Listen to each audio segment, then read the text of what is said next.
No regulators in this car with him. with him. I got shot in the eye messing with 50. You serious? Oh yeah. Hey man.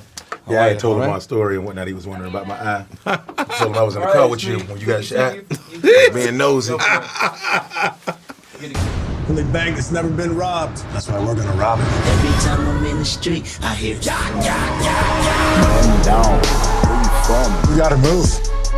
Where you go? Where you from? Where your grandma stay? Mine. This man city I run. Do you know what this means? It means I am a member of a gang. Only we have badges. Let's do it, man. So, Gerard, let's talk about it, man. One thing I noticed about this film is a lot about family. I hear y'all keep saying family. Mm-hmm.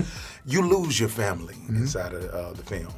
Now, is it because you love being a cop more, or do you love your family more? I feel like I couldn't really tell. I think Big Nick, yeah, he loves his family. He still loves his wife. He loves his kids. He just doesn't really know how to do it. You know, he was never really a great father to begin with. And the more he gets into his major crimes, he deals with a lot of kind of pretty awful situations. He's out the house, 60, 70 hours at a time, and it takes you away. And I think it's a very addictive, engrossing, involving thing that he does. And the more he gets into it, just the more it takes him away from being that consistent, loving father at home. Word. Flip side, you look like a great father in the film. It's this viral clip going out about the scene with you and your daughter. Right. And you always talk about having a daughter too. It's interesting because usually when you see heist films, you don't see their families. Right. It's one of the big differences that separates this film from The Town or from Heat or some of those films. But you see me with a family that I developed as a cover, that I felt like would allow me to be invisible in plain sight. And I wasn't really assessing how much, because we've got away with robbery so often, prior to Merman getting himself incarcerated, I looked at it like it was just another day at the job. We would get away with it again like we did those other times, and not necessarily assessing what happens if it doesn't work out. And it's been the team, and like if you have people with you on a journey where you've experienced being in war with the person, and then you come back to society and everyone else was just going to work and just living their regular day, they don't necessarily have compassion or understanding of what their journey has been like. And that's where the characters meet with Ensign and Merman. Now, both of y'all have something to lose, and that is your family inside of this. What is the psyche of somebody that is a bank robber, but you got your wife, your daughter? It could go up in smoke just like that. But you make it for them. Like you make it with, how do they benefit from what you've got from the robber? The money from the robber, you're securing their comfort moving forward, instead of it being you being conscious of what happens when it doesn't go right. Because having the ability to execute it the right way would make you feel secure about going to do it. Not like it's to their benefit at that point. Like, because we've robbed banks several times prior to this and got away with it. We were dealing with guys that are on the extreme edge, like the most brilliant, dedicated bank robbers and the most brilliant, dedicated cops.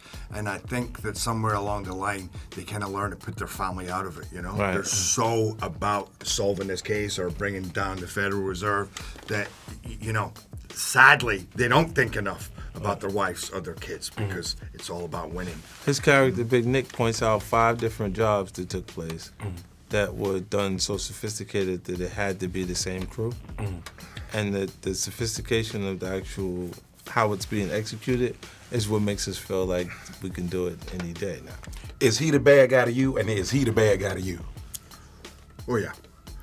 Yeah, there's a level of respect. I like that. This feels like warriors stepping out onto the battlefield. We know what this is about. And when we're there, we like to be challenged. Right. So the more they're bringing up their game, the more we're bringing up our game. And there's, the tip in the hat to each other. But without a doubt, they're the bad guys, and they have to go. And he has that syndrome that law enforcement, it happens to them at points. Because they're not usually compensated risk versus reward. because they put their life on the line a lot. The vested status connected to being law enforcement, they exercise at points. You see what I'm saying? It's like they're at the light, you see the light's red, and they just decide to ride through the light with no call. It's saying, I'm the law. Who you gonna call on me? That's right. know Thank what you, I mean? guys. Like, Thank you. Let's go. All right. Let's go. Pablo, let's Yes, do sir. it, man. You know, quitting while you ahead is not the same as quitting. You know, what are you fighting for? Why do you get out? You already got some paper. Why put yourself in that position again, man? You know, I think Merriman's a bit of a nihilist. You know, he wants to pull off the impossible crime. If he's going to get back into it, it has to be something big. It has to be something impressive. I think there's a feeling of if I'm going to do it, let's make it the best thing possible. And if it doesn't work out, then I would rather die than go down, you know, or go back to jail. So I think he's prepared from the very beginning to lose his life. Wow. And now, O'Shea, you're a very complex character inside of this movie. Yeah. You take a lot of big risk, and you're a lot of compromising situations. Almost crapped out a couple times. Come on, it was almost over for you, dog. Yeah. I mean, was it all worth it? You know, I like to think as long as it's a high reward and low risk, it should be fine. But that's not Donnie's case. You know, Donnie go through it a bit, and you know, he's definitely my most complex character I've ever had to deal with in my short ass career, but it's definitely a fun challenge, you know. And I just like to think of him as a guy who's just trying to keep his head on his shoulders, caught in a rock and a hard place. You know, I just want to bartend. My homie Marcus is the one who brings me into this crew with these complex heists, and we all see what happened to him. And after that, I'm kind of just left to the sharks there. So Donnie, I feel, is the most relatable character, and you see the film, you see how it turn out for poor Donnie. You're always aware of your surroundings. Yeah, you now, gotta be. Now, how close is that to who you really are and whatnot? Or do you learn some new things about yourself? No, that's that. I think that's what helped me get the role.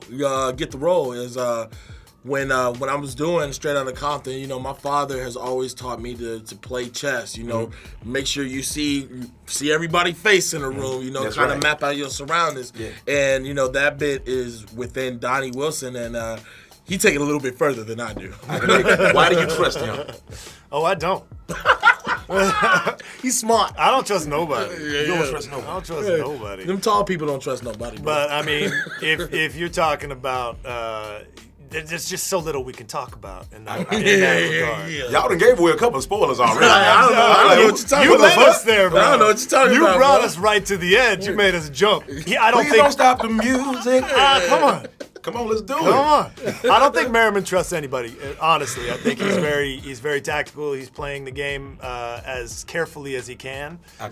But he's also taking information from anywhere that he can in order to get the best outcome possible. He just may or may not end up winning the chess game. I can dig it. Man, You know I really what I mean? appreciate you guys.